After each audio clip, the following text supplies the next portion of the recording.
Господине Груевски, честитки најпрви за изборот председател на Советот на општина Битола, како што и се очекуваше и се најавуваше за време на изборната кампања. Она што имавме можност да го видиме и ние на јавноста, гласањето против на коалицијата предводена од ВМРО ДПМН, што мислите, каков сигнал е за тоа, какво однесување на опозицијата може да се очекува во Советот на општина Битола? За мене лично гласањето против за мојот избор од страна на ВМРО ДПМН беше очекувано. Јас не се ни надевав дека можат да гласаат за нашиот избор. Аргументите кои тие ги представија денес не држат, бидејќи граѓаните убедливо се изјаснија за нашата коалиција на 15 октомври и ние извојувавме убедлива победа. Логично беше од нашите редови да биде изборот на првиот човек на председател на Совет. И денес тоа го направивме.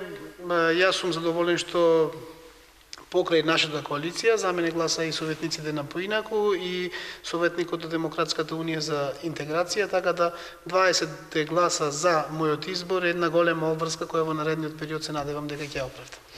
Меѓу забелешките беше и моментот со шарена револуција. Вие како учесник во неа ќе видите шарено лик председател на Совет или црно-бел како што имавме можност во годините наназад да гледаме? Една од моите дискусии во поранешниот Совет беше неколку пати поврзана и со шарената револуција. Штетата која ние направивме на институциите со шарената револуција се брои со неколку илјади евра, еве нека бидат 3, 4, 5 илјади евра и може лесно да се санира со една кофа со боја и едно литро разредувач. Она што ВМРО ДПМН го направи во општина Битола и штетата која тие направија во 12 години, верувајте се брои со илјадници евра, а она што го добиваме во последните денови како информација, навистина е застрашувачко. Меѓутоа тоа кога ќе влеземе, кога ќе видиме бројките, ќе добиете сите и јавноста ќе добие точни бројки. Бидејќи сте советник, доаѓате практично председател на Советот на општина Битола со долгогодишно искуство како советник. Имате ли представа што прво треба да подобрите, да направите за Советот да биде навистина место каде што ќе има борба на различни ставови мислења и на крајот одлуката која што ќе биде донесена ќе биде навистина во корист на граѓаните? Видите, јас тоа денес како најави во моето обраќање дека Советот мора да биде место каде што ќе се решаваат битолските проблеми. Ние сме избрани од граѓаните на Битола и нас високата политика треба да не биде во втор план. Односно, она што представува висока политика, да го ставиме на партиските говорници и на партиските пресконференции. Ние мора да се занимаваме со проблемите на општина Битола. Ке се трудам дискусиите во Совет да бидат насочени конкретно кон теми кои ги сакаат битолчани и граѓаните на општина Битола. И затоа денес реков дека Битола ќе ги решаваме битолските проблеми, а се што е на надвор нема да биде дозволено да се зборува на седницата на Совет. Иако може би е детски или лексиконско некое прашање од однесувањето на претходни дали се председатели на собрание, на совети, имате ли некое што предпоставувате дека ќе биде соодветно на вашиот карактер однесување? Талат Џафери е своевидно изненадување и освежување во парламентот на Република Македонија. Во парламентот на Република Македонија. Потаму кога некогаш сте гледали, сега сте во можност да видите како Талат Џафери ќе правам јас, исклучува микрофон и готово. Секој си носил некоја своја специфика и секој си давал некаков шмек на водењето на седниците, вклучувајќи го и Талат Џафери. Ако се сеќавате и ви ги вратил гледачите на порано на почетокот на еден Стојан Андов, потоа на господинот сега покоен Јордановски, сите си имаа некакво свое делување на Советот. Дека некој би копирал, нема да го копирам, меѓутоа она што е мој ќе се обидам да го внесам во Советот. Имате ли представа во однос на статут, деловник за работа на Советот на општина Битола, дали ќе се прават било какви корекции? Претпоставам дека и во минатото кога сте биле од опозицијска страна, сте знаеле што и како може да биде подобрено. Има неколку работи кои во деловникот можеме да ги промениме. Јас ќе иницирам на почетокот на нашиот Совет да пробаме нешто да подобриме во однос на функционирањето. Она што сакам да го најавам и што го ветивме во кампањата е тоа дека ќе бидеме отворени за различни интересни групи.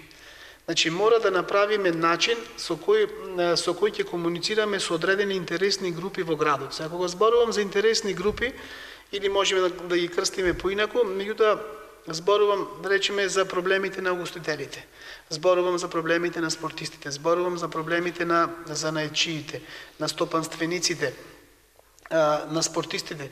Мораме да најдеме начин како тие луѓе, нивните проблеми ќе ги донесат во Советот и како ќе ги решаваме. Значи, ние сме само 31 советник. Ниту можеме да знаеме се, ниту можеме да бидеме најпаметни. Таквите тела, на кои во согласно со статут деловни ќе ги регулираме, ќе бидат наши помошни тела кои ќе ни ги даваат идеите како одредени проблеми ќе ги решаваме. Значи, ќе формираме тело, совет или не знам како ќе го наречеме, значи формат, името не е важно, во кој ќе ги слушниме нивните проблеми, ќе ги слушниме нивните решенија. Се што е во согласно со законот и прописите во Република Македонија ќе го имплементираме. Во бројот на комисии нема да се гиба, предпоставам, заради фактот што статутарно се дефинирани и покрај фактот што постојат многу од нив кои што за џабе и постојат практично кажано. Комисиите во Советот имате постојани и повремени комисии. Постојаните комисии се регулирани со Законот за локална самоуправа и нив мора да ги формираме. Ова зашто претходно зборував е желба да ги слушниме на мислењата на граѓаните. Ние го ветувавме во тоа во кампањата дека ќе бидеме отворена општина. Ова е начин на кој луѓето ќе дојдат кај нас и ќе ги кажат проблемите. Како дел од транспарентноста или од отвореноста, може ли да се очекува наскоро и седници во живо на телевизија? Па тоа е една од моите желби кои се залагав во изминатите години во опозиција и ќе се трудам она што сум го зборувал како опозиционер да го реализирам и како власт.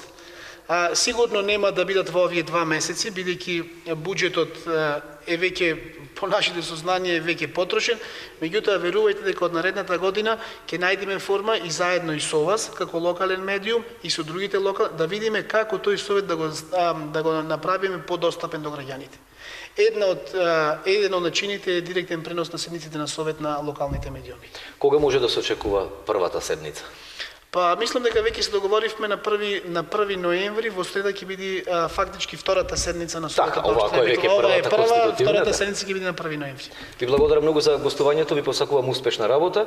Ке ве наблюдуваме, се разбира, будно во текот на целата работа, со надеж дека овој 4-годишен мандат ќе биде навистина поинаков од сите оние претходни 3 што имавме можност да ги. Ви благодарам за честитките, ви благодарам за поканата и отворен сум како председател на совет и како совет за сите ваши барања, потреби за оно што мислите дека треба да соработуваме. Вашите барања ќе бидат прифатени и ќе имаме заедничка соработка во интерес на граѓаните на општина Битола. Ви благодарам уште еднаш. Фала. Почитувани гледачи, останете на оваа фреквенција, продолжуваме со останатите вести за денеска.